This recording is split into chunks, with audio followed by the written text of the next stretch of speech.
Živjo, jaz sem Ema in zelo me zanima, kaj se dogaja v naši družbi.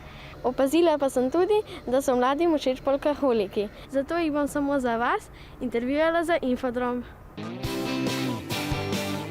Zakaj vidva mislite, da vaju imajo mladi radi? Z našo glasbo skušamo v bistvu nekako približati se tudi mlajši generaciji in tako da ustvarjamo na zelo velikih področjih, kar se glasbene scene tiče, in smo zelo tudi veseli, da nas imajo mladi radi.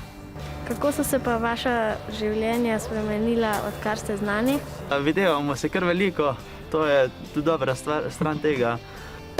Bolj avanturistično je. Mi smo še vedno enako preprosti, še vedno enako radi smo doma z družinami, sploh s prijatelji.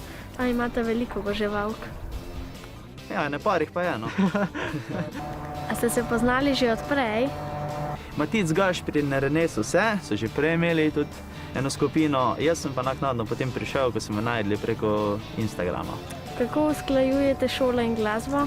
V šolah grejo kar na roko, nam prilagodijo urnike, ocenjevanja, malo povrnemo s tem, da naredimo kak nastop na šoli, gre skozi. Kako ustvarjate v korona času? V tem času je ustvarjanje res malo težje se družimo, težje smo skupaj, ni nastopov, težje smo v stiku s poslušalci, težje sodelujemo, ampak se trudimo, da ostanemo nekako povezani, če je le možnost, se dobimo na vajah, včasih malo za hec. V teh časih tudi preko interneta, tako da se znajdemo, zato smo mladi, znamo s tehnologijami, tako da nam zaenkrat še kar gre, upamo pa, da bo tega čim prej konec, da bomo končno lahko spet normalno zaživeli. Glasba je v korona času zelo pomembna, saj nam zaradi nje ni dolgčas. Zabavamo se pa lahko tudi nadaljavo, na primer v družbi polkaholikov. Adija!